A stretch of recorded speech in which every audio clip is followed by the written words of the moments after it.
Hello, and welcome to Illumination. This is the show that we highlight some of the great things that God is doing in our community. And we talk about how God has been blessing us through His Word and through His deeds. So everyone who has come here has been able to show the enlightenment that they have received from God.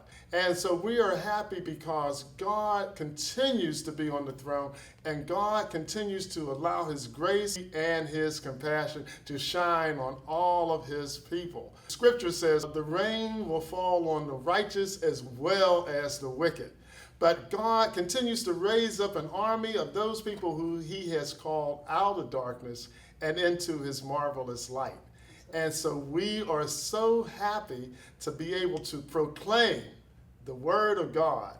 We are so happy that He has given us the opportunity to proclaim the love and to show that love by all that we say and all that we do. And I'm your host, Reverend Dr. Charles Butler, and welcome to another segment of Illumination. Tonight we have a young lady who's going to share some of the things she's been doing, Miss Jacqueline Jackson.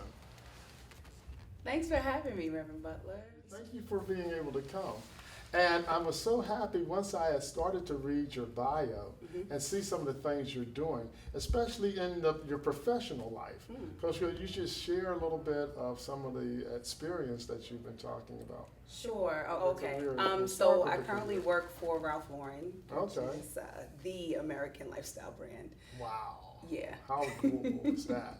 It's really cool. It's actually really cool. I went to school. I went to Penn State University for international business and marketing. And like most students who enter college, I had no idea what I wanted to do, but I got some opportunity to intern in the world of corporate retail. Cool. And so I did that during college, a spot in a training program for the Gap in San Francisco. Wow. So my career has just basically evolved from there. Skyrocketed, would you say? I would say skyrocketed, but a close trajectory up. A Let's close just say that. trajectory, an A onward quick trajectory up. Now, who were your role models growing up that kind of helped you create this path that you went on? That's a good question, and I have not been asked that. But growing up, my mother, my grandmother, my aunt was a very, very strong role model within the church, within my community, within my home. So That's pretty much how did they impact your life? How did your mom, your grandmother, what impact did they have on you professional and being able to juggle so many things, her career? I think it's a combination of the examples of people who were positive, confident, loved life, did for other people, considered themselves part of a community, always encouraged that involvement, and then verbal positive confirmation, affirmation. You are beautiful, you are smart, you are talented, when you go to college, when you become successful. I think that was key in my household. That brings up a really interesting point. And I want to talk about some of the things you talked about in that I read in your bio. But for a lot of African American women, that whole image issue in terms of what is beauty and who's defining beauty from a cultural perspective, how were you impacted by that? Well, I grew up in the 80s and the 90s in a time where being dark skinned wasn't advantageous, and probably not as much so as in 1960 or 1860, but in terms of within our community, there was a lot of attacks in school and things like that. You too black, you too dark, you too this, you too that. So colorism was a big issue, but my mother was the deepest shade of ebony you could find, and she just walked in it and loved it. And loved it. I remember seeing my mother growing up, heels all the time, coming from work, hair laid, clothes, and just walked with this regal essence of beauty. There was no way that I couldn't persevere through all of the comments in school or in the neighborhood because she gave me such a strong example. Okay, that's great. Yeah. And so with that then, now how did the spiritual base fall into that as well then? Because you mentioned the church as well. So I grew up in the church. I actually was a youth lay speaker. Yeah, My really? aunt that I spoke of before, my aunt Wanda, she was very heavily active in the church. She was a Sunday school teacher. This is So- in New York. Yeah. Okay. Grace United Methodist Church in 100 St. Albans, Queens. Oh, in St. Albans. Yeah. Okay. Yep. All right. So we were in church all the time. I was in the choir. I was youth lay speaker. I was in Sunday school. I was in Fellowship, probably. Fellowship, probably. Yep. You know. Of course. And so we had activities. We put on plays. We did concerts. And from the church, I also got hooked up to other activities. So I was in Black Spectrum Theater, which was a theater company in Queens, New York, and St. Albans. Okay. So I just had a lot of exposure, to, not just to things in the church, but community programs through the church. Okay. And I think that is when you are allowed as a child to experience things other than what goes on your block, other than what goes on in your household, you can kind of get a gauge at who you are, what you like, what your dislikes are, and then you kind of formulate this Right. personality, this person, Okay. based on what your Excellent. experience are and what you're exposed to. So in all of that church activity, did you start to develop a spiritual foundation Of course. or identity? Could you share some of that with us? I think your spiritual identity is how you identify yourself as part of a whole. Okay. Because I think the opposite of spirituality is selfishness. So you think you exist in this whole world or whatever by Gotcha. yourself. So you're constantly worried about what people are thinking about you because you have low self-esteem. But if you are connected to a base, a community, a race, a humanity, a universe, then that is a level of spirituality because you now know that you play a role in a part of a whole. And that in essence is spiritual. Right. Yeah. And so when you look at the spirituality, what else comes out of that for you, or does anything else come out? What do you from- mean? I'm talking about from like a religious perspective. You know, No, not necessarily religious, no? but a sense of duty. a sense of duty. A sense of duty. And I think I found that Commitment? more commitment. Absolutely. Go ahead. You were I think gonna that's say great. something. Yeah. No, I think that's exactly where I was going in terms of a duty to not just kind of live amongst this black aristocratic society and do brunches and this and that and just Right. live the life, but actually maintain some kind of connection where I am beneficial, I'm of service to someone other than myself. And being of service to others, because this brings us into the program that you Yeah. are in the mentoring program, to be in service. How did that come about? What inspired you to give back? A couple of things. I feel like I've been mentoring since I was a kid. I hear you. Yes, because not many people get to grow up in an environment that inspires so much confidence, so much freedom. Confidence is freedom. When you're not constantly concerned about what's going on around you, but you actually are connected to what's going on around you, not from a self perspective or not a self-centered perspective, you're allowed to be this person without limits. So when I say that, I remember even my friends in elementary school and junior high school, and some people still come up to me to this day, like, you inspired me to be so confident and so free and not worry about what other people thought. So I think I've been playing that role since, or living in that space since I was young. And then after every accomplishment, I would always go back. And so I graduated from high school. I came back to speak at high school. I graduated from college. I was invited back several times to mentor other young people and actually sit in courses and give my story or tell my testimony about what it was like for me in school and what challenges I overcame, and then what it was like for me in corporate America. My second year at the Gap, I was actually featured on the website. Wow. About influencing diversity and challenges or moving from one coast to another, and then actually having a positive track in a really big, really strong company. But as an adult, after you do all of those things and you're in career and life and in that space, you kind of need to know other things about you Okay.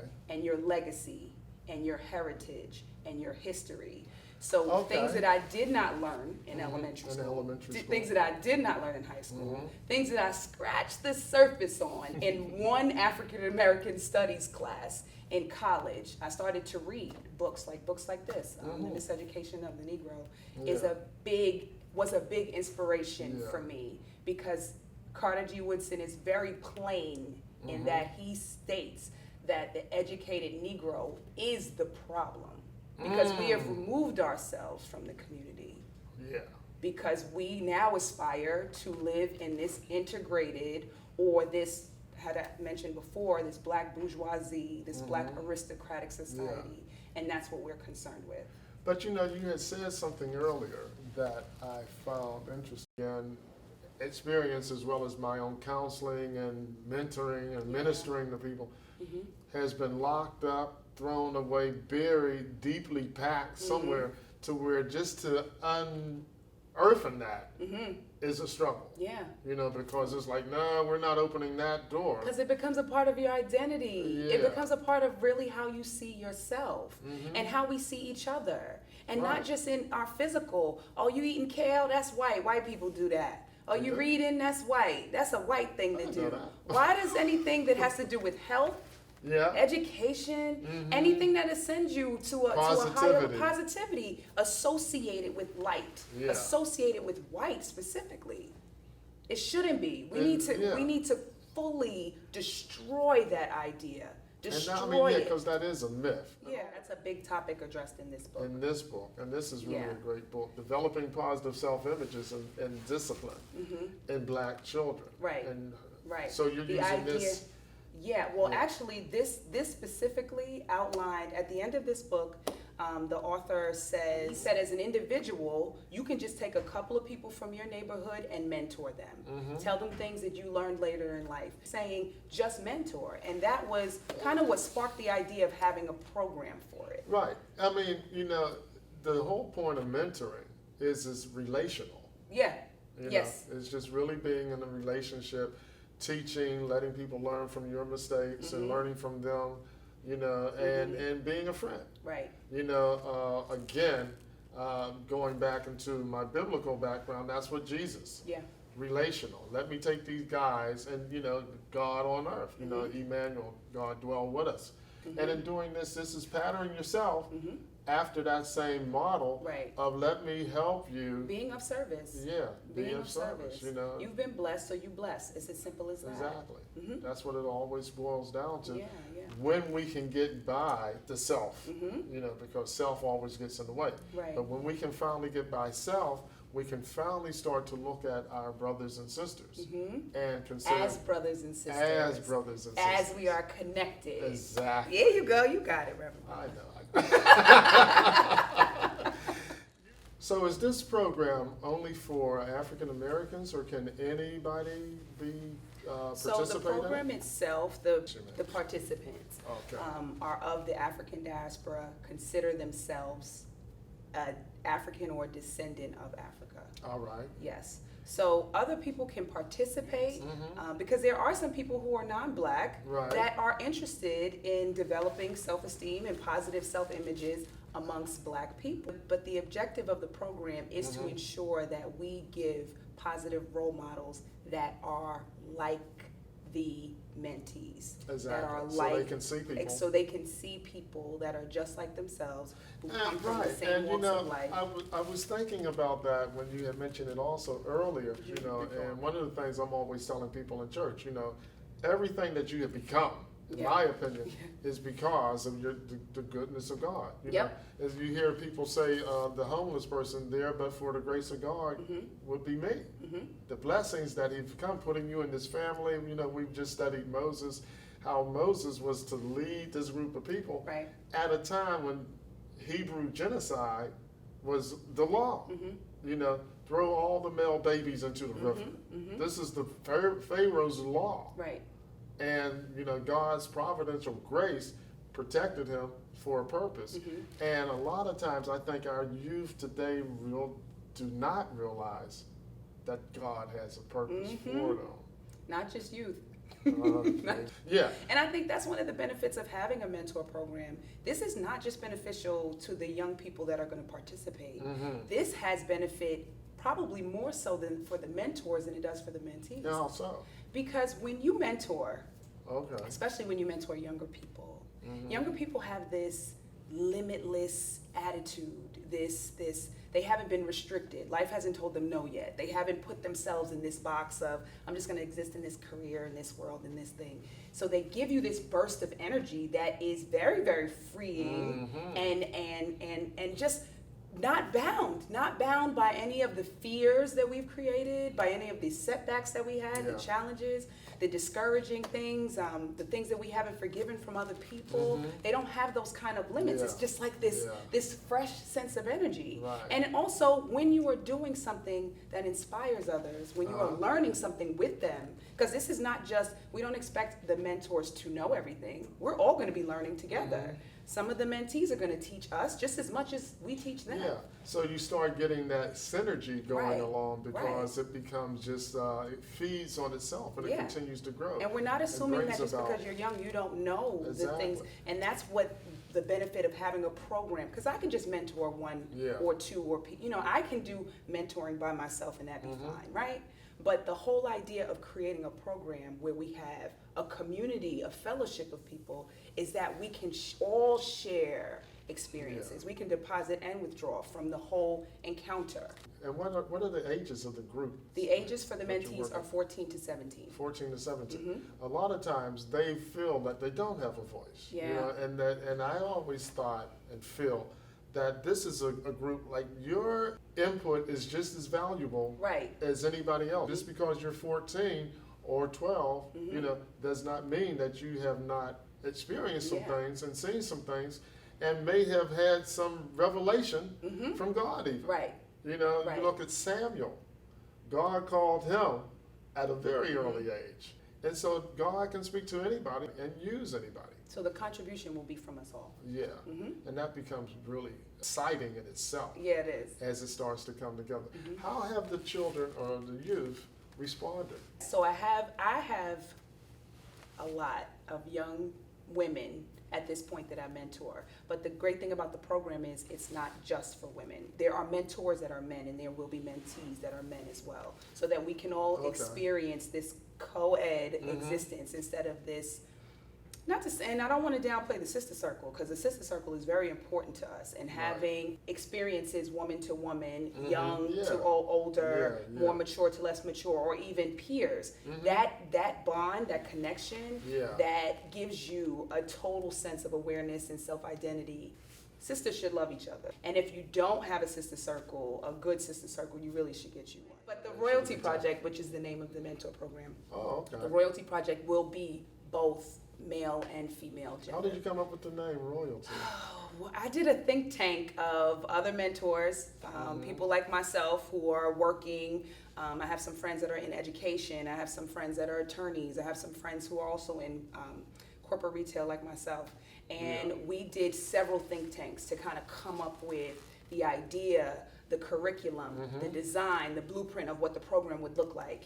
And we were kind of throwing out names one day, and we thought, well, what are we trying to accomplish? We are trying to accomplish this sense of elevation, this royalty, this feeling, this identity that you are not what your situation is. You are not who you were told. You are not just a slave. You are not lesser. You are not subhuman. You are not, actually are way more than you've ever imagined. And if you ascend to that, you ascend to this level of royalty. And we are what we're called. So we had to give the program a name that calls you to be better. That raises that raises the bar. You are what you expected to be. So then what is the expectation of success for your program? The expectation of success is the exposure to the missing history, the exposure. So the program is outlined. Every session has a reveal, a release, and a reshape. The reveal is opening your eyes to what it is. Opening your eyes to what it is. Yeah. What do you expect to see when you open your eyes? I expect to see a lot. I expect this to get very emotional, because we are tearing down a lot of generational Barriers, yeah. curses and barriers and walls of feelings about oneself Yeah. and their identity and how they connect to the rest of the world. Sometimes that in itself is earth-shaking for people. Well, the whole thing with the revelation, once you can finally remove the blinders Yeah, and no absolutely. longer having a distorted view of yourself as well as the world, then the reality of who you truly are Yeah. comes into focus. Yes. And that's what I'm seeing. Yes. That's what, when you say revelation, I said, what do you expect to see? Yeah. Because now that I know what I'm looking for, hopefully I'll be able to find it. Right. And not only that, but find it within Right. that eternal flame, the light, whatever it is. And that part is the reshape. So before we even get to, so we got the reveal. The release is releasing all negative, inferior, just bad images and baggage. Right, all the baggage. But also releasing all of the hurt, the pain, the fear, and the idea that Black pride or self-identity means you hate everything else. Including self. Right. What process Yeah. are you going to use for the release? So the process is With a different. 14 to 17-year-old.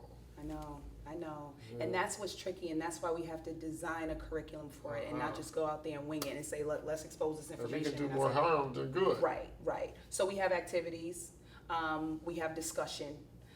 The whole program is kind of going to be cool because it's going to be documented in documentary style. So at the beginning of every session, we're going to do a confessional. Wow. So each mentee is going to be proposed a question. So for instance, let's say in the beauty session, what is your idea of beauty? What does beauty mean to you? We answer the question. We go through the session. You're going to ask the guys that question too? Absolutely. Okay. And even though for men, beauty may be in a perspective that is a vehicle through a woman, like if your idea of beauty could be, let's talk about that. And then let's expose what beauty is and what we talk about when we talk about beauty. And is it all physical? And what aspects of beauty should we really be focusing on that are lasting and that are meaningful and that are substantial? And not just seeing beauty in the physical person, but beauty in nature, beauty. So exposing to a lot of different concepts of what beauty is and just breaking down what you've been told beauty is. Why doesn't beauty come from your perspective first? Not this guided idea that you've been programmed to think. So we release all that and then we reshape it we start with you. Now, what do you think is beauty? Now that we've exposed you to all these things. Yeah, Jackie, tell me some of the things about materialistic teachings that you're imparting wisdom to the youth. Sure. There is a whole session on Black wealth. Yeah. And the discussion within Black wealth consists of talking about the value of money and what it is. It's a tool. We worship it. Going back to the book, there's a section in the book that talks about how parents and supporters of children are constantly telling kids, go to school so you can make money. Right. Do this so you can make money. Exactly. And that is a huge That's mistake. the motivation. That's right. the motivation. So if it doesn't have anything to do with money, then they won't participate in it. And how do you become a person with values? If everything you're doing is to get something back, then what is your value system? Exactly. And how do you contribute it on a basis that is just simply communal, like we've been talking about? So that's part of it. So part of it is understanding that money is a tool, not something to chase. You shouldn't chase money. The scripture says, for the love of money is the root of all evil, just to begin with. Right. All times, Yeah. exactly. How acquiring all of this material wealth, the cars, what does that get you? Yeah. Because you can be emotionally and physically and spiritually empty. You are. Yeah. Yeah, unless there's balance. Right, unless there's balance. Yeah, and you So, have it in and its then we proper talk perspective. about the value of saving and investing. Because that's where money is powerful. Exactly. When you save it and invest it, and you can do things that can create wealth, not only just individual wealth, but wealth for your community as well. In terms of Yes, we're trying actually to going to have a impart whole that. simulation that is structured around investing and seeing the differences in payoff between short-term things like get quick schemes and present statistics in an activity based Yeah. about how many people hit the lottery and then become bankrupt soon after because you don't have financial literacy. Being wealthy and continuing to inspire wealth. And All of wealth that, for other yeah, people is also the goal. All of that, because again, this whole life is temporal. Yeah. And so it's going to go away. Yep. Heaven and earth, the scriptures again say, will pass away, but the word of God will last forever. I'm writing an article on spiritual wealth building. You need to place your investments Right. in what's going to give you that return. Right. And that's why the session is called Black Wealth, not Black Money. Because it's more to it than just Right. material or financial. Exactly. Yeah. Now, what are the plans for, like the long-term plans for this? Okay. For your So project? the sky's the limit with this. So there'll be eight sessions, and there'll be different locations for each session. And we pilot, and there'll be every Saturday for maybe 3 or 4 hours starting September 17th. So once that full cycle is done, so let's call that the pilot cycle fall 2016. We'd like to have a cycle every season, so spring 17, and then not only roll it out in Harlem, but other places within the tri-state area. Once we gain interest and we have the whole curriculum package, we could Good. actually franchise it out to other areas or institutions, or if people, However, yeah. right. If your community organization wanted to pick it up in its form, or if you wanted to, Well, I could see this being something that could take on a regional, global, absolutely. over time. A website, where would they go? So the website is theroyaltyproject.com or .org, .net. Anyone will direct you right there. Okay. You can contact me directly at Okay. Jacqueline at theroyaltyproject.com Okay. for information. All right, great. We'll run those And over there. the website now just has the basic information for the launch. The necessary information is on the website. It will build as the curriculum builds. We know Well, it's very sensitive because yeah. it's 14 to 17-year-olds, so we Yeah. want the parents to know And you exactly. got to get parent consent Right. forms and all of Right. that kind of stuff Yep. involved. Yeah. Okay.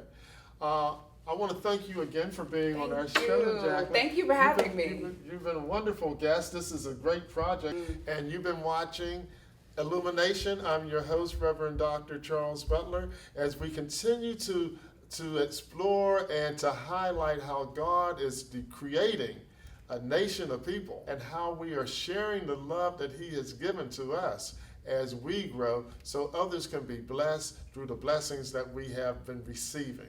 Follow us on illumination.org and also Twitter and Facebook. You'll be able to find us. And again, Miss Jacqueline Jackson and the Royalty The Royalty Project. Project.